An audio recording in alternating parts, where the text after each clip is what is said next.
अस्सलामुअलैकुम dear students. आज के लेक्चर में हम थर्ड इक्वेशन ऑफ मोशन जो है उसको डिस्कस करेंगे। इससे पहले हमने हरकत की दो मसावातें, पहली और दूसरी जो है उसकी डेरिवेशन सीख ली हुई है। आज हम थर्ड इक्वेशन ऑफ मोशन को डिराइव करेंगे और इसके लिए भी जिस तरह पहली और दूसरी इक्वेशन के लिए हमने स्पीड टाइम ग्राफ का इस्तेमाल किया था, इसके लिए भी स्पीड टाइम ग्राफ को इस्तेमाल करके हम इसको डिराइव करेंगे। तो थर्ड इक्वेशन ऑफ मोशन क्या है? इसके लिए ये कहेगा कि साबित करें 2as is equal to v f का स्क्वायर माइनस वी आई का स्क्वायर, जहां पे a जो है जाहिर है एक्सेलरेशन, s डिस्टेंस को जाहिर कर रहा है, ये फाइनल वेलोसिटी, और vi जो है ये इनिशियल वेलोसिटी को रिप्रेजेंट करता है। तो या फिर यूं कह देता है कि prove third equation of motion with the help of speed time graph. तो उसके लिए भी थ्योरी जो है जो हमने यूज की थी फर्स्ट और सेकंड इक्वेशन के लिए, वही same theory third equation of motion के लिए भी हम इस्तेमाल करेंगे। वहीं से स्टार्ट होगी, कोई फर्क नहीं है पहली, दूसरी और तीसरी इक्वेशन की थ्योरीज में। तो consider a body moving with initial velocity vi in a straight line with uniform acceleration a। वही जिस्म है जिसका मास m है और शुरू में vi वेलोसिटी से हरकत कर रहा है सीधी लाइन में। तो आपको बोला था कि जब ये कहा जाए कि body is moving in a straight line, तो उसका जो यूनिफॉर्म जो एक्सेलरेशन होता है वो यूनिफॉर्म एक्सेलरेशन होता है। तो इसी तरह से जो स्लोप है लाइन ए बी का, ये एक्सेलरेशन को जाहिर करता है। ये भी हमने सीख लिया था फर्स्ट इक्वेशन ऑफ मोशन में। और total distance covered by the body is equal to total area under line A B. ये जो ए बी कर्व लाइन है, ये जो तिरछी लाइन है, इसके नीचे जो एरिया है ये सारा, ये उस बॉडी के टोटल डिस्टेंस को रिप्रेजेंट कर रहा है। यानी बॉडी जितना टोटल डिस्टेंस कवर करता है वो टोटल डिस्टेंस ये एरिया जाहिर कर रहा है। तो आपको याद है कि सेकंड इक्वेशन ऑफ मोशन में भी हमने ये सेंटेंस लिखा था और इसके बाद हमने इस टोटल एरिया को दो हिस्सों में डिवाइड कर लिया था। यानी ये टोटल एरिया में हमने लिख लिया था कि area of rectangle OACD plus area of triangle ABC. लेकिन थर्ड इक्वेशन में सेम वही सेंटेंस लिखते हैं हम जो सेकंड इक्वेशन में लिखते हैं। वही सेम थ्योरी है, मुकम्मल वही थ्योरी है जो सेकंड इक्वेशन में हमने लिखी। Total distance covered by the body is equal to total area, जो कौन सा है ओ ए बी डी, ये टोटल एरिया के बराबर है टोटल डिस्टेंस कवर्ड जो लाइन ए बी के नीचे है। यही सेंटेंस हमने सेकंड इक्वेशन में लिखा था। इसी से ही जो हम लास्ट पे सेंटेंस लिखते हैं उसी से मैथमेटिकल डेरिवेशन हम स्टार्ट करते हैं। तो वही सेंटेंस मैंने यहां पे दोबारा मैथमेटिकल सेंटेंस के लिए टोटल डिस्टेंस कवर्ड लिखा था मैंने, इक्वल किसके है? इक्वल है total area under line A B. Line A B के नीचे जो टोटल एरिया है ये टोटल डिस्टेंस कवर्ड को जाहिर कर रहा है। और इसके बाद नेक्स्ट स्टेप में सेकंड इक्वेशन ऑफ मोशन में हमने इस टोटल एरिया को दो हिस्सों में डिवाइड कर लिया था। यानी इस टोटल एरिया को देखते हुए हमने ये देखा था कि इसमें एक ये रेक्टेंगल है ओएसीडी और एक ये ट्रायंगल एबीसी है। तो हमने इसको दो पार्ट्स में डिवाइड करके तो हमने नेक्स्ट स्टेप में ये कह दिया कि टोटल एरिया जो है that is equal to area of rectangle plus area of triangle. लेकिन थर्ड इक्वेशन की जब हम डेरिवेशन करेंगे तो उस वक्त हम इस टोटल एरिया को एक ही मैथमेटिकल डायग्राम कंसिडर करते हैं। यानी ये जो ओ ए बी डी है, मैं यहां पे आपको रफ बना दूं, अगर ये इस एरिया की बात हो रही है, ये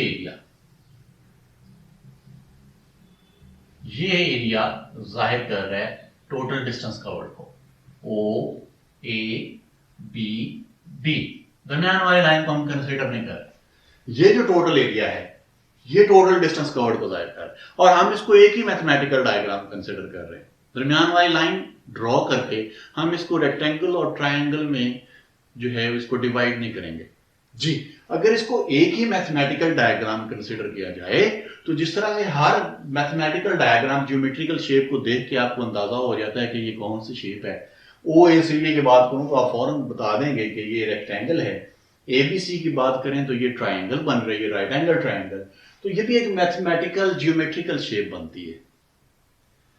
इसका एरिया जो है वो टोटल डिस्टेंस कवर्ड को जाहिर कर रहा है। अब ये कौन सी मैथमेटिकल डायग्राम है? ये बेटे ज्योमेट्रिकल शेप है जिसका नाम है ट्रेपेजियम। जोजिनका बोलते हैं इसको उर्दू में जी। ये ट्रेपेजियम है। तो टोटल एरिया जो है इस ट्रेपेजियम का वो जाहिर कर रहा है किसको? टोटल डिस्टेंस कवर्ड को जी। तो अब ये टोटल एरिया ऑफ ट्रेपेजियम जो है, जिस तरह एरिया ऑफ रेक्टेंगल का फार्मूला हमने लिखा था length multiply width, area of right angle triangle का हमने फार्मूला लिखा था 1/2 बेस मल्टीप्लाई अल्टीट्यूड। तो इसका क्या फार्मूला है? एरिया ऑफ ट्रेपेजियम का क्या फार्मूला है जी बेटे? टोटल डिस्टेंस कवर्ड इसके बराबर है टोटल एरिया के जो ए बी लाइन के नीचे है। और वो टोटल एरिया किसका एरिया बनता है? वो ट्रेपेजियम का एरिया बनता है। कौन सा trapezium? O A B D. ये trapezium O A B D, इसका टोटल एरिया किसको जाहिर कर रहा है? टोटल डिस्टेंस को। अब इसका फार्मूला क्या होता है? ट्रेपेजियम के एरिया का बेटा जी फार्मूला है sum of parallel sides divided by 2 multiply trapezium की हाइट जी। तो ट्रेपेजियम किस तरह से अंदाजा होता है? जैसे आप कहते हैं अगर अपोजिट साइड्स जो हैं वो इक्वल इन लेंथ हों और एक दूसरे के पैरेलल हों तो हम कहते हैं कि वो रेक्टेंगल है। ट्रायंगल के भी 3 कोने और 3 साइड्स होती हैं, एंगल्स होते हैं, हम उससे अंदाजा लगा लेते हैं कि ये ट्रायंगल है। तो इसकी क्या पहचान है? कैसे पता चलेगा कि ये ट्रेपेजियम है?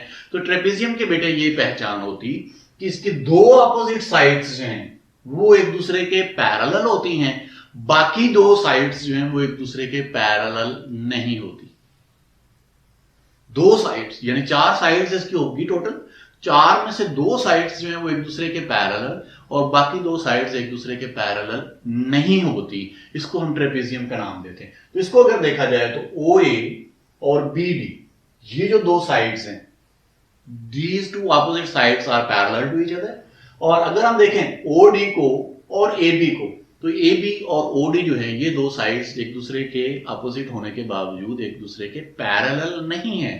तो इस तरह की ज्योमेट्रिकल शेप जिसमें 2 अपोजिट साइड्स जो है वो एक दूसरे के पैरेलल और बाकी 2 पैरेलल ना हो, उसको हम ट्रेपेजियम का नाम देते हैं। और उसका एरिया का ये फार्मूला है। तो क्या फार्मूला है? उसकी जो पैरेलल साइड्स है उनको जमा कर लेना है। ओ ए और बी डी ये 2 पैरेलल हैं, उनको जमा कर लेना है, 2 पे डिवाइड कर देना है और मल्टीप्लाई कर देना उसकी हाइट से। अब हाइट कौन सी होगी?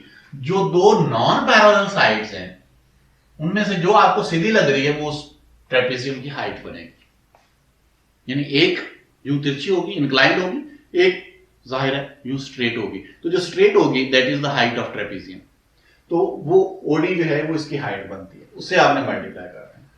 ये 2 इस तरफ डिवाइड हो रहा है इक्वालिटी के, दूसरी साइड पे लेके जाएंगे तो जाहिर है इसके साथ इसने मल्टीप्लाई हो जाना है। तो 2s हो गया, इधर से 2 खत्म होके ये स्टेप बन गया। नेक्स्ट करना क्या है? हमने इक्वालिटी की लेफ्ट साइड पे 2as बनाना है और राइट साइड पे vf का स्क्वायर माइनस vi का स्क्वायर बनाना है।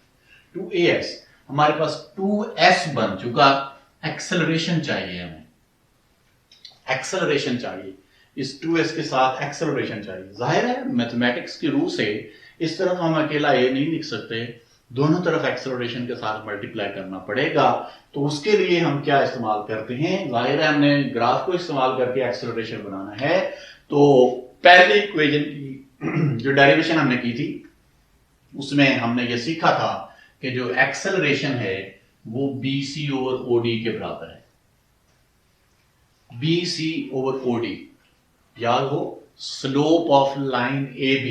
फर्स्ट स्टेप जो फर्स्ट इक्वेशन का हमने लिखा था, slope of line AB is equal to acceleration A, और वो इक्वल थी किसकी? BC ओवर OD के। तो BC ओवर OD जो है जो एक्सेलरेशन के इक्वल है, दोनों साइड्स को हमने उससे मल्टीप्लाई कर दिया। तो दोनों साइड्स को जब मल्टीप्लाई कर देंगे तो ये बनेगा। इधर हमने BC ओवर OD की जगह एक्सेलरेशन को लिख लिया और दूसरी साइड से ये OD से कट जाता है, BC बाकी रह जाएगा। अब BC जाहिर यहां से देख के हम बता सकते हैं BC किसके इक्वल है? BD में से CD को निकाल दें तो BC बचता है। तो BC को BD माइनस CD लिख सकते हैं। आप ये सारे अगर रिप्लेस करें तो OA जो है ये VI है, BD जो है ये VF है, CD जो है क्योंकि वो OA के पैरेलल और इक्वल इन लेंथ है इसलिए वो भी VI को रिप्रेजेंट करेगा। तो ये सारे रिप्लेसमेंट्स करने के बाद हमारे पास ये बन जाता है VI plus VF into V F minus we I. एक मैथमेटिकल स्टेप और कर लें कि ये अगर दरमियान में माइनस है तो ए और बी जो है उनकी सेम जगह ले आए, इधर वी एफ को पहले ले आए या बाद में ले आए। अगर दरमियान में प्लस का साइन है तो कोई फर्क नहीं पड़ता, तो v f plus v i into V F minus we i, that is the simple mathematical formula A plus B into A minus B which is equal to A square minus B square. तो ये यहाँ पर v f है, B formula के मुताबिक v i है, तो this will become 2s is equal to v f का स्क्वायर माइनस वी आई का square. This is the third equation of motion, जिसमें टाइम जो है इसकी डेरिवेशन में नहीं आता है। तो ये इसका मतलब ये वाज़ेह हुआ कि थर्ड इक्वेशन ऑफ मोशन हमें सिर्फ उस वक्त काम देगी जब हमारे पास डाटा में टाइम जो है वो गिवन भी नहीं होगा या उसको फाइंड आउट भी नहीं करना होगा, तब हम थर्ड इक्वेशन ऑफ मोशन का सहारा ले सकते हैं। अगर टाइम इंक्लूडेड हो तो फिर फर्स्ट और सेकंड इक्वेशंस जो हैं वो हमारे पास मौजूद हैं। अल्लाह।